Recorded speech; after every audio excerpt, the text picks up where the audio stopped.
And it's a video. If Donald Trump gets elected this year, is there going to be a war between the East and the West? Well, that's a very sharp question. I'll go to you, Julian. I think in the short term, there's less likely to be because he's a transactional leader. He is far more likely to abandon allies and go to war for them. And say what you like about Trump, he did agree to leave Afghanistan. He does not believe in using American money and American lives overseas for people we don't know and don't care about. So in the short term, there is an argument to say less likely. But I think that in the longer term, if the America's adversaries, Russia, China, are unsure or believe that they can push forward and they will get to a place or they will strike somewhere where there'll be American lives lost. And Trump, as we've seen, is a very volatile leader. Yeah. It can lead to... There's more chance, I think, of miscalculation. Right. With a set of alliances, you kind of know where you are. But with Trump, we probably won't. Yeah, indeed. Alisa? Yeah, You live in the US. I do live in the US, yes. I mean, if Trump gets elected, it's going to be terrible for Ukraine, obviously. It's going to be pretty bad for the US, not as bad for Ukraine, I imagine, but bad as well. How much anxiety is there amongst Ukrainians about this looming election? There is a lot. There is a lot, and it's connected to our understanding, Ukrainians' understanding that unfortunately we are in this kind of pretty humiliating position where we depend on everything from abroad, and we are getting a lot of kind of drop feeding, and it's enough for any change to close this drop feeding. So it's bad for us. I don't think that it's... I agree with Julian that in short term, I don't see it happening because Trump is a lot of in a way, in his idiosyncratic way, he's an isolationist, and and also he seems to like Putin. He seems to kind of... He admires him. Not... Let's face it. Yeah, but he doesn't seem very keen on fighting him. Not at all. No. Right.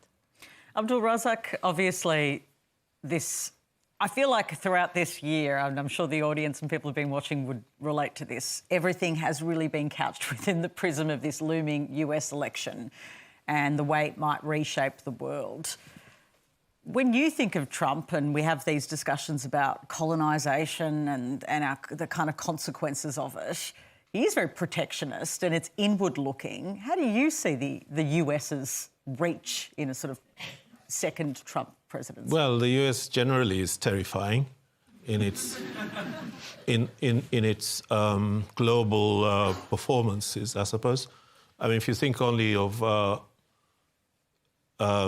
what happens between the US and Europe, that seems to be something like a kind of a civilized exchange or encounter.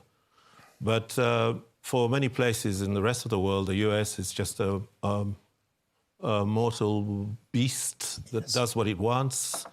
I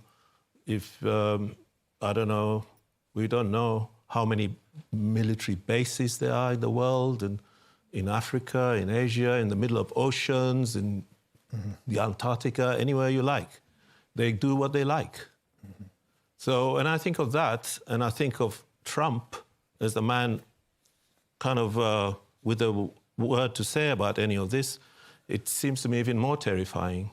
The unpredictability of it, what Julian referred to, but anyway, we've seen that already. But there are also other ways in which I find the idea of Trump as the President of the United States terrifying, domestic as well as international. It isn't just the war between East and West. That probably is not going to happen. But other things will happen. The persecution of migrants, for example. Absolutely. The various almost demented way in which he speaks about Americans, fellow Americans who are not on his side. Sometimes you think, how is it possible for anybody to vote for Trump. Yeah, I just want to throw something in there, not absolutely to say that Trump would be good in any way, but just something to add to Trump's volatility. In the Cold War, there was the theory of madman theory, right? That actually the best strategy for the United States vis-a-vis Soviet Union would be to act as a madman, like who can pull out of it tomorrow or go all in tomorrow, so that people in the Soviet Union are not sure what to expect and just try to keep it low. And it feels like in some kind of weird irony, back there. many years later, America is actually getting the madman.